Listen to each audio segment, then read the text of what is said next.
Hi guys, it's DinosaurFriend and welcome to my top 10 Mario characters list, numbers 5 through 1. If you guys haven't checked out numbers 10 through 6, I highly recommend you check out that video before continuing.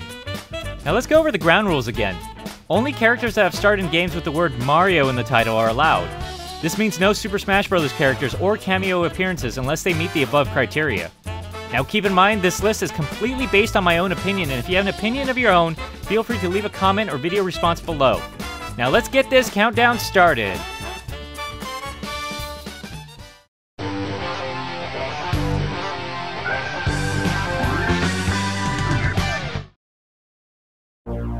Some villains in the Mario universe tend to use their power and imposing figure to win their battles. Others are crafty and use their wits to get the better of our red plumber. And some are, well, not quite right in the head. How do I even start with this one? This guy is probably more resourceful than Koopa, has more machinations at his disposal than Bowser, and speaks in broken English. Fawful. This guy is probably the greatest Nintendo villain ever spawned. Ever. Fawful is an eccentric beanish character from the Bean Bean Kingdom who originally debuted in Mario & Luigi's Superstar Saga as Cackleta's sidekick. But what about this strange-looking bean guy that makes him so special? His dialogue. Literally, once Fawful opens his mouth, it's a non-stop train of laughter since he only speaks in broken English. Take a listen to some of this. Your lives that I spit on are now but a caricature of a cartoon drawn by a kid who is stupid. And Princess Peach's sweet voice will soon be the bread that makes a sandwich of Cackleta's desires. And this battle shall be the delicious mustard on that bread. The mustard of your doom. Seriously, mustard of your doom. I'm not even joking here. It's quotes like these that allowed Fawful to frequently steal the spotlight from Cackleta. However, Fawful's shenanigans do not just end at Superstar Saga.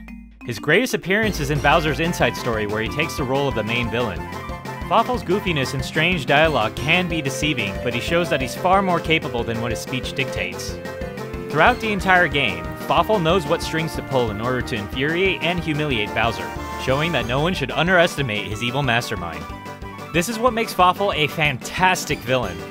He is evil, cunning, and unpredictable, but at the same time, lovable and hilarious. It's hard to find villains of his caliber these days since it's difficult to mix and match the level of intelligence, insanity, and hilarity that Fawful displays. Unfortunately, Fawful is still a relatively new character to the Mario franchise, and since he only plays a significant role in 2 games, I can't place him any higher than number 5. However, I sincerely hope that Nintendo will feature him in future installments.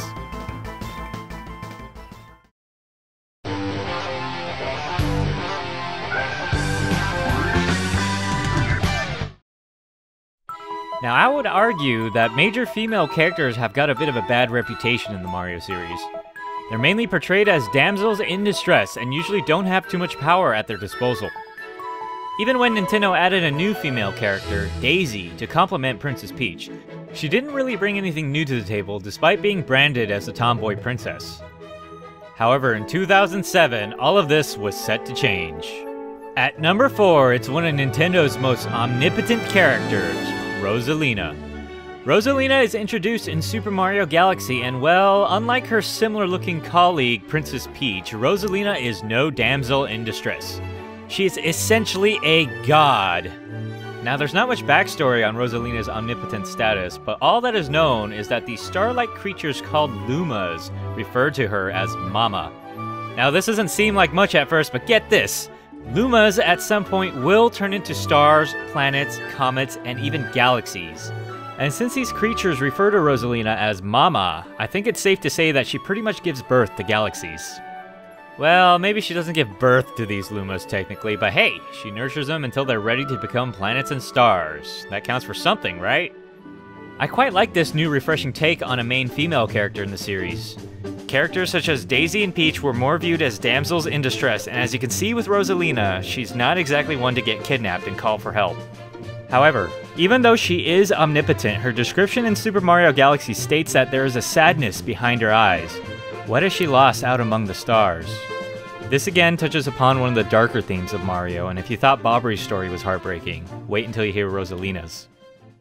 In Super Mario Galaxy, a very young Rosalina finds a lost Luma trying to find its mother. Out of the kindness of her heart, she offers to help and flies out into space to aid the Loomis search. During their search in the cosmos, Rosalina views her home from a telescope and sees that her own mother has passed away. She was shattered by this, and became completely alone in the vastness of space. I generally love more complex characters, and I feel that Rosalina definitely has a level of complexity. She has suffered a great loss in her life, yet channels that energy into positivity. And even though she has found a new family, she still has an incredible amount of emotional anguish behind her serene appearance. I definitely love how Nintendo is starting to include her in many games after her introduction. Ranging from Super Mario 3D World to Super Smash Bros., the inclusion of the omnipotent princess in any game is always a welcomed one in my books. I definitely think Rosalina is a great character, but unfortunately for her, there are still 3 more characters on my list that bring much more to the table.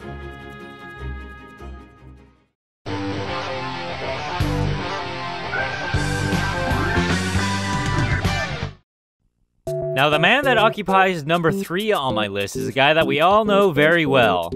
After all, this is a top 10 Mario characters list, and how can we have a top 10 without even mentioning this guy? Yes, in every one of these countdowns, I feel like there must be an obligatory Mario... What the... Luigi, the cowardly, comical character that makes his way onto my list at number 3. What's not to like about this guy? He's been in Mario's shadow ever since he debuted in 1983 in Mario Bros, but like a good brother, he's always been there for him. Luigi never took on strong characteristics until 2001, when his first game was released, Luigi's Mansion. Prior to that, he was pretty much a clone of Mario, or had traits thrust upon him that never really stuck, except for his trademark high jump and low traction. However, Luigi's Mansion added a new dimension to the character. Nintendo decided to sharply contrast Mario's courageous personality by giving Luigi a cowardly demeanor. Luigi is a coward, but his sheer willpower to overcome his fears is what makes him special. Mario's always been the run-and-gun type character, dashing into things without seriously considering the repercussions. Luigi, on the other hand, knows what he's up against and overcomes that fear with his willpower to get the task done. I feel that this makes Luigi far more relatable in comparison to his brother, who more so takes on the silent protagonist role. And it doesn't stop there with our green plumber. Luigi is a clumsy, funny, lovable oaf. He is often seen in the RPG series as a bumbling character who's always on the end of bad luck. In almost every scene he participates in, he instantly steals the spotlight with his charming personality. Overall, I feel this is what makes Luigi an amazing character. He appears in many games throughout the Mario series, and whether it's a serious game or not, he's consistently able to maintain his image as the comic relief character. I'm glad that the release of Mario Kart 8 has given the character a lot of press and hilarity after an underwhelming year of Luigi. Second bananas or not, Luigi, in my opinion, is far superior to Mario.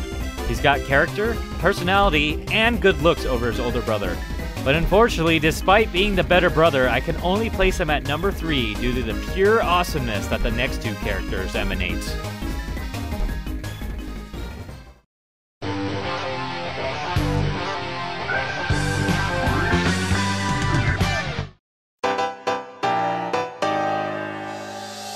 Now, I'm pretty sure the character that occupies my number 2 spot on my list is a favorite of most Nintendo fans.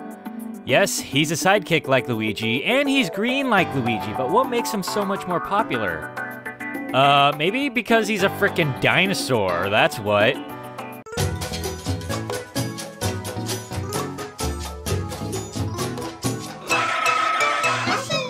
Yoshi. Where can I start with this guy? He's an adorable green dinosaur with a gentle demeanor and a happy-go-lucky attitude. What's not to like about him? In most games, Yoshi's personality has striking similarities to Mario. He is courageous, selfless, and always watching out for his friends. Now, this doesn't make Yoshi particularly interesting, but what sets him apart from Mario is his plethora of interesting abilities. He has pretty much all powers that Mario has at his disposal, ranging from high jumps, butt stomps, and various power-ups. Yoshi also has the ability to float for a short period of time, allowing his jumps to gain extra height and precision. Yoshi's trademark ability is probably his long tongue and interesting digestive system. He has the uncanny ability to eat his enemies and convert them into explosive ammo for his own use. Let me repeat that. Eat his enemies and convert them into explosive ammo for his own use. He has his own factory for Yoshi brand rocket-propelled grenades. I can't even begin to describe how awesome that ability is. Just sit there and take that in for a moment. Not only does his ability open up new worlds for gameplay mechanics, it's just freaking fun to eat up an enemy and use him as freaking ammo on his unsuspecting buddy. And that's just this guy's normal abilities. On top of that, he can transform into vehicles such as helicopters, trains, submarines, tanks, and more. With a plethora of abilities and interesting power-ups, Yoshi is just freaking amazing. Now, what I love most about Yoshi is despite having all these terrifying abilities that would scare almost anyone associated with the Koopa Troop, Yoshi is freaking adorable. The contrast between his terrifying abilities and his adorable appearance is just hysterical. Now, I love many characters that show badassery when you least expect it, and Yoshi is definitely no exception. His adorable disposition leads you to believe that he's quite harmless, but as you can see with all the abilities I've listed, you probably don't want to get on his bad side. Ever. As freaking amazing as Yoshi is, it was a tough decision to put him at number 2 since I've always regarded him as my favorite character up until recently. There is still one character that is better than the rest. Who could it possibly be?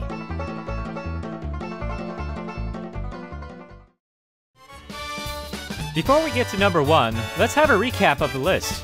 Number 10, Cammy Koopa. Number 9, Professor Elvin Gadd.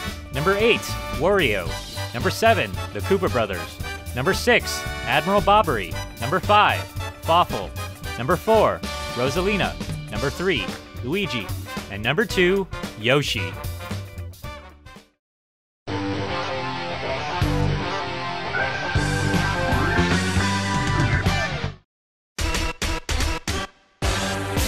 For the longest time, people always assumed that Yoshi was my favorite character, and he was until very recently. My number 1 pick has taken on many roles since its creation, making him one of the most diverse Mario characters to date. He has been given the role of hero, villain, anti-hero, sidekick, and comic relief. So who exactly is this guy?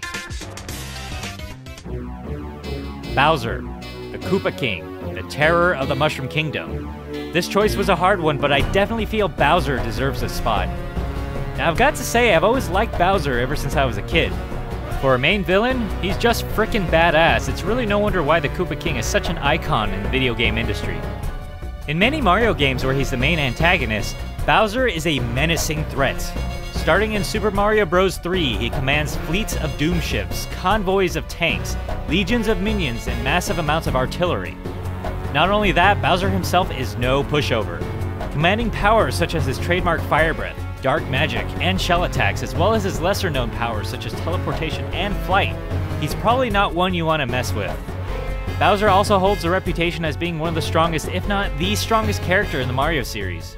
He has been shown lifting weight many times his own size and outclassing other powerhouses such as Donkey Kong and Wario.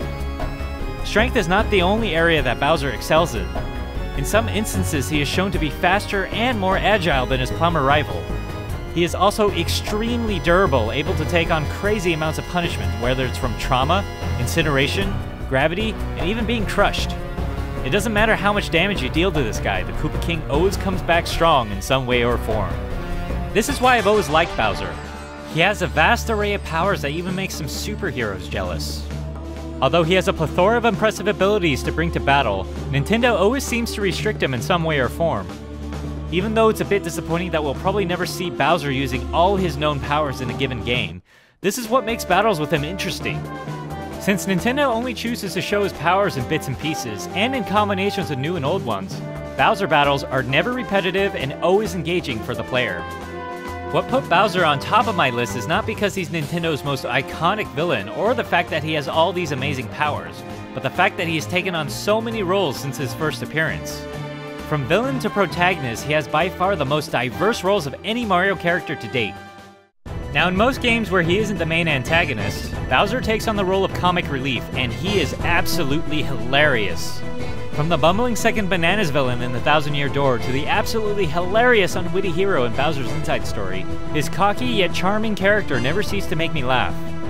His role in Bowser's Inside Story is where the character truly shines. Not only does Bowser retain his comical personality from other games, he has shown that he has a level of complexity within his character. Throughout the game, Bowser tries to reclaim everything that was stripped from him in the beginning. During his journey, he displays a great deal of compassion towards his minions, as well as shades of sadness when he sees that they have been brainwashed. This led me to feel sympathy for him, and even though Bowser is one of the most evil and notorious villains in video game history, somewhere in his cold, hard Koopa shell, he has somewhat of a soft spot. I feel that this gives Bowser a level of complexity that dwarfs most other characters in the franchise. Perhaps there's something about the Koopa King that we just don't know about. Bowser's impressive abilities, complex personality, and major roles in many games really put him on top over the rest. Not only is he one of the most iconic villains in video game history, he's one of Nintendo's greatest support characters as well. There's absolutely no doubt in my mind that he is my favorite Mario character of all time.